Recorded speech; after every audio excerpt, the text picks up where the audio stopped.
As I said, it's my purpose, it's my love life, it's my health, it's my finances, it's all that. We need to do this in all the areas. So the questions that I'm putting forward, how we can fine tune that and how we can really put like the little tiny pieces, fragments, fractals into our identity that we usually miss. That's the stuff that's coming now is what nobody tells you. I mean that. Everybody tells you, what are you really good at? That's the wrong question, because that's what you have done as a little kid and you got the most applause for.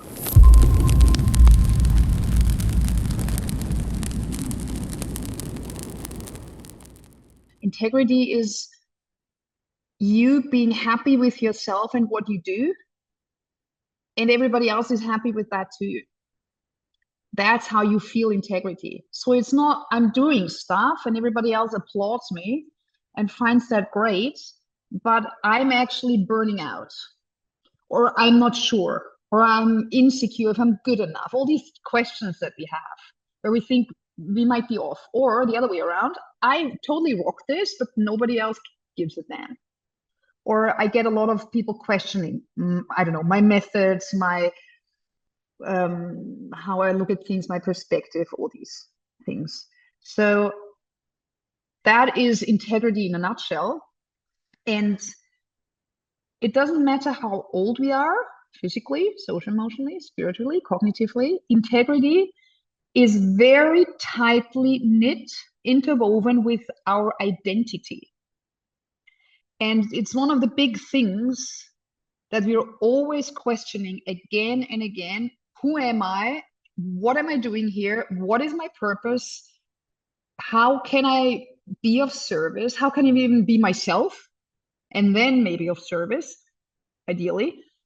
So it's basically the big life question. Who am I? Always is interwoven and tied to integrity.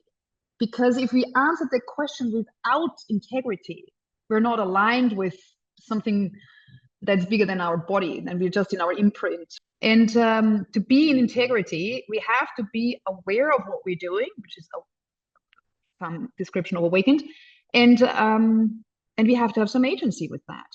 And it doesn't matter if what motivates us is something like, I want to have impact in that and that topic, or I want to love, or whatever is the motivation, or I want to feel bliss, or it's usually a big thing. If we think about what we really want to do and who we really want to be, who we really want to walk as, it's usually something that sounds woo, if you're totally honest. It's not something like, I want to be a captain, like a role that we have, but it's something that has a feeling information behind it. It feels, I want to feel like that and that. And that's immediately where we want to kick this off, because this is where you're right. If you look at how do I want to feel like, another way of framing that is, what do I want to walk as? And that's an emotional stance. If we have that for ourselves, everything else will align. It doesn't then matter if we become a captain or a stewardess or I don't know, whatever. But then it will be the form that comes out of that is not necessarily tied to one career.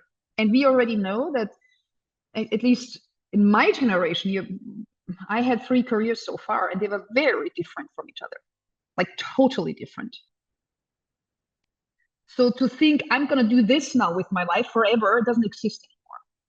I hope you're all aware of that. I'm pretty sure, and this is not coming as a shock.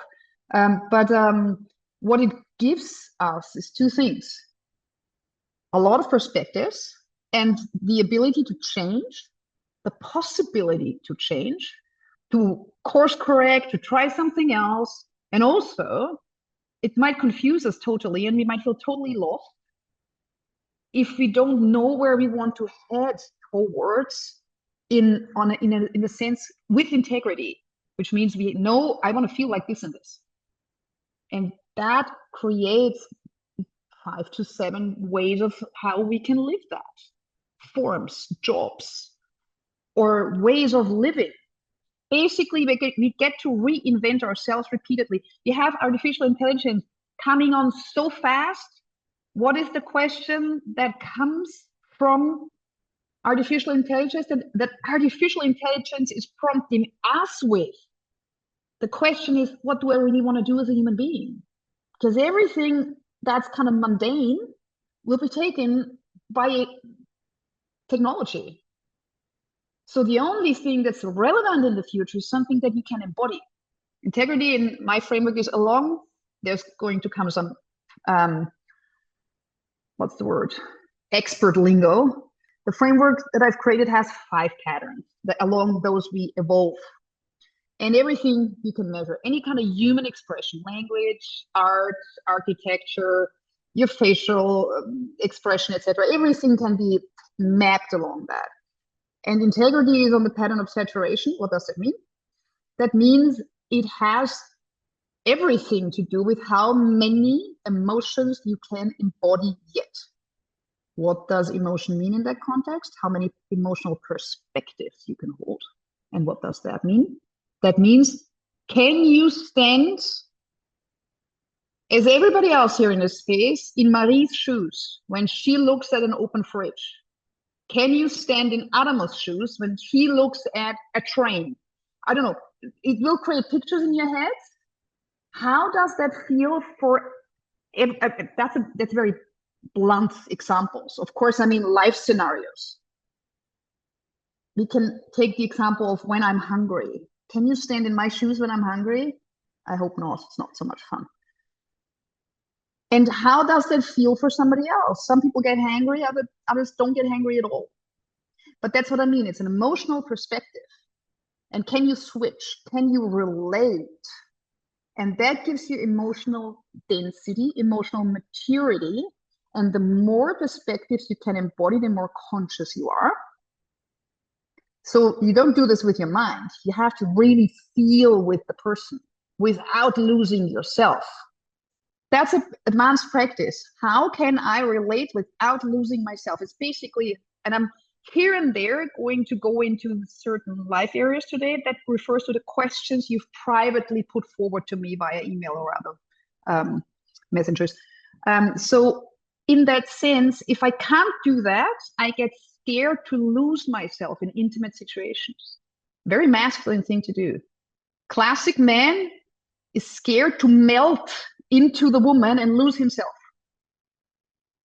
And that creates an avoidant attachment style, by the way, because you don't want to lose yourself. It's natural. And it's a learning curve to understand I can never lose myself. My soul is always mine. I'm just melting with the body here, not with the soul. I'm melting with the emotions though. Fair point. Do I want that? What's that person carrying generally in the moment, etc., etc. So coming back to why this is in the patterns of saturation. Patterns of saturation is how saturated am I emotionally? And then if I'm emotionally saturated enough, that means what's enough? It's never enough, is it? At least for the feminine, it's never. The feminine goes towards everything. The masculine goes towards nothing. That explains a lot if you think about it. The masculine always wants like meditation, no thoughts, quiet, peace, etc. And the feminine wants aliveness, interaction, deep connection, touch, all these kind of things. In all of us, not just in us, women and men here present. We have both sides in us. Question is, which is present right now? Just as a side note to become aware of. So if we are more and more saturated, we can offer more and more perspectives, relate to more and more perspectives. And then if we can kind of hold ourselves in that space, we are in integrity because we are not losing ourselves anymore. Patterns of saturation, the lowest, youngest stage, 1.5 is puberty, is selflessness, and not the good kind. It means I'm giving myself up totally away just to be with somebody else. Early relationships sometimes have that. Or friendships. You know, you kind of want to belong to that group, so you totally ignore your own desires, wishes, anything you feel. And we grow out of that by understanding, oh, we're a unique human being. And that's the first thing, how to create integrity. Because we're going through all these stages now, And you cannot leave out a single one. It's transcend and integrate, not experience and forget about it and think that was done with me. I want to do something else. It's making peace with everything that we do. So very young stage is uniqueness. How do we go about uniqueness? What is your personal USPs? That's one of the homework questions. You don't have to hand them in, just do it for yourself. What are my USPs? What are my unique selling points? You're not selling yourself here, but you have certain aspects that you really are, you want to be seen for them. That's a good way of framing that. It's nothing that you want to sell, nothing you want to get applauded for. It's something that is such an intrinsic part of you. You want to be seen for that. It might be something like a couple of feminine things are radiance or softness or what's the word? Like being able to relate a lot easily, to understand, deep understanding. Yeah, that's a good feminine thing. A couple masculine ones are bright vision, ability to hold a frame very strongly, as in lead a project or go somewhere with very structure, you focus. Or you might be, another feminine thing is like being very poetic, really good with words, really good with art, really good with any kind of expression is very feminine. Also, if you're a really good public speaker, really good speech maker, that's very feminine. And the masculine part of that is highly inspiring. You stand there, the moment you open your mouth, people are like, what's he saying? Or she, depending. So that's your USPs. Find them. I want you to at least note down 5. It can be body parts, works too. Body's a fair count. So if there's a couple of you just think, I just love my nose. I love my nose, by the way. Go for it. Just don't make sure it's not all body parts. That would be a bit boring. But what is it? Things that you want to be seen for. That's a young state and stage of building integrity. If you don't know what you want to be seen for, you will immediately be selfless because you won't be seen at all. You don't want to be seen even. You're like kind of hiding. What do little kids, when they hide, they do this. That means they're ashamed. And when you don't know your USPs and you don't know what you want to be seen for, you're basically ashamed of your existence. That's the trauma place, by the way. And everybody has that. If you feel that, don't judge yourself. We all have things we don't want to be seen for. And then if we go half a stage up, what is called projection, that's the place of admiration. And also the place of cancellation. Whoever's been canceled before knows that feeling. That's the shadow of that. The cool part of it is admiration. So who do you admire? Who is a role model to you personally? And it doesn't have to be the whole person, but you can say, I admire Larissa for her hair. I admire Michael for his ears. There, I'm bringing body parts all the time because it's so blunt. But that's the kind of things you want to look for. This person, I admire her because the way she holds herself. I admire him for the way he always gets to the point. So you don't have to have one person who think I want to be fully like that. That would kind of be a bit selfless because that would mean that there's nothing in you want to keep. And see, this is why the questions have to come in that order. First, the USPs, those you want to keep. And then you look outside and say, what is really cool about this person? What is inspiring? What is lovely? What is something that you're like, I want to have that. I want to be like that. I want to walk like that. And then the training, the practice is, how would my life look like if I were to walk like that? If I had, I don't know, that skin, that muscle, that kneecaps, I don't know, something that you dig. You're like, wow, that's what how would I stand? How would I speak? What would people feedback? Find that. That's essential to build integrity because it's building identity. And then you just, very simple trick. If you have that person in your circle that is representing that, or if that's somebody you, I don't know, see on Instagram, try to be around that person. Whatever you do, wherever you see them, wherever you meet them, make sure that you're around them. Ask them to mentor you, ask them to be in contact. If you know the person, they'll say, I so dig your skin. What do you use? This is what integrity building is. You're growing into your worthiness. And we all have a lot of questions or a lot of areas where we don't feel worthy enough. It doesn't go away for a long time. Don't be impatient.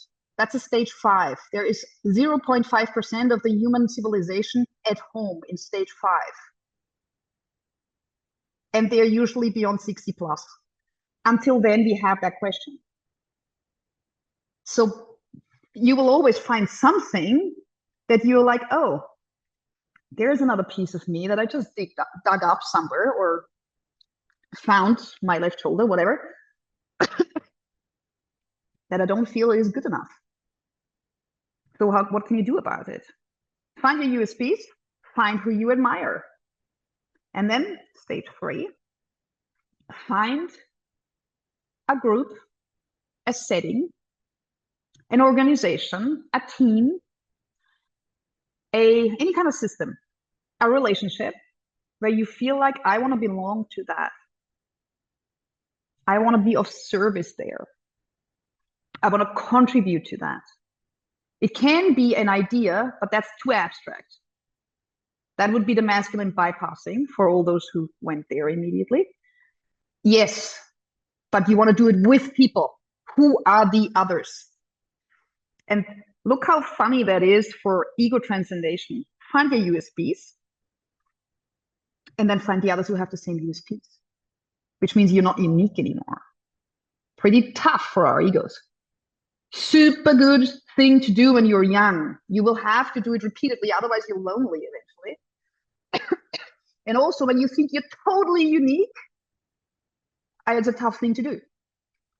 So the more you consider yourself unique, in a good way or in a bad way, that's where your ego sits. Can you feel it in you? It might be, oh, I'm so shy, or oh, I'm so special, or oh, I'm so smart, or oh, I'm so pretty, or oh, I'm so not pretty enough. It doesn't matter. This is where your ego is at home. And you need to find the others who have the same. Whatever it is, positive, negative, that doesn't matter. Just find the others that share the same uniqueness. The first 5 things you put down there, who else has that? That's your peer group. This is where you belong. And it's not values, it's not high purpose, it's very bluntly USPs. And so you have shared USPs. And that's what makes you feel less lonely, by the way, and also much more able to contribute to whatever you want to contribute that might be a higher purpose. But you need to multiply. You by yourself are not going to enjoy so much and also not contribute so much. Then when you multiply, 1 plus 1 is 11 and not 2. So this is how you go about it. And now I'm going to take you through how you can fine-tune that and which questions are super good to play while you're in either creating a USP or understanding, I admire this and I want to get it into my character, into my identity is the right word. And then how can I be of service with all of that? What makes me unique and what I've already acquired from others that I could put into my personal toolkit. And then I can be of service with all that. And I feel I'm contributing because I feel worthy. And that's my identity. And it's, as I said, it's my purpose, it's my love life, it's my health, it's my finances, it's all that. We need to do this in all the areas. So the questions that I'm putting forward, how we can fine tune that and how we can really put like the little tiny pieces, fragments, fractals into our identity that we usually miss. That's the stuff that's coming now, is what nobody tells you. I mean that. Everybody tells you, what are you really good at? That's the wrong question, because that's what you have done as a little kid and you got the most applause for. You've cultivated the things that you got any kind of affection, confirmation, gratification, ideally instant. That's the things you're good at. That's your competency. That's usually what job offers go for. I'm going to ask you now, what do you love doing? Without anybody telling you this is good, just for yourself.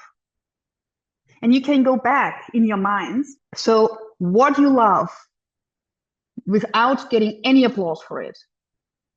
And don't think, but that's never going to make me any money, or but that's never going to get me a better physique, or that's never going to get me a healthy relationship. It's not about that. It's just for you. It's not there to get you anything. It's for you to be yourself in integrity. It's the things that you do when you're totally aligned with your soul, with your highest self, with your inner being, however you want to call it, to source, to God, you have your own words for that. That's the thing you love doing. Whatever it is, we'll find it. And that we can do now, because that's more of a cognitive piece. What values do I cherish? What are my values? And there's a fun way to go about that, because usually values are something like honesty, or I don't know, God, values. Trust is a typical value, or diligence is one of my values. I love diligence. I just like to be very precise with everything I do. But the meta values are much more fun to look into. And meta values are things like, it's a little bit like you have a higher purpose, you also have higher values. And those are, again, more feeling intentions than certain things that you can attribute to a human being, or a situation, to an offer. And for example, I'm just going to give you an example. One of my meta values is aliveness. I just love everything that makes me feel more alive. And it can also be the simple values, just something like responsibility, trust, vulnerability, connectedness, all kinds of things. Diligence, in my case. Find what are your values. You want to have at least 3, 5 would be good. 3 is like the bottom line. And then, what are the images and the vision that nourish me? It's also on the patterns of saturation. Saturate me is nourish me. So what can I think of that is totally independent of anything coming true? Very important. No expectations attached. Nourishing is something that nourishes every cell of me. So when I think of, I don't know, when I think of my daughter, I have that. She nourishes me. Her existence makes me. That's something that nourishes us. When I think of the impact I'm to get to have in this place, that nourishes me. When I get to think of being with you, it always nourishes me. I think of you and I'm like, wow, I am so impressed by your courage and bravery and curiosity. There's so little folks out there who want to know this kind of stuff. And you're showing up every time. It's pretty awesome. Nourishes me that I get to do that. Humbles me. See, something that nourishes you often humbles you too. And so that question to fine-tune your identity is, what nourishes us?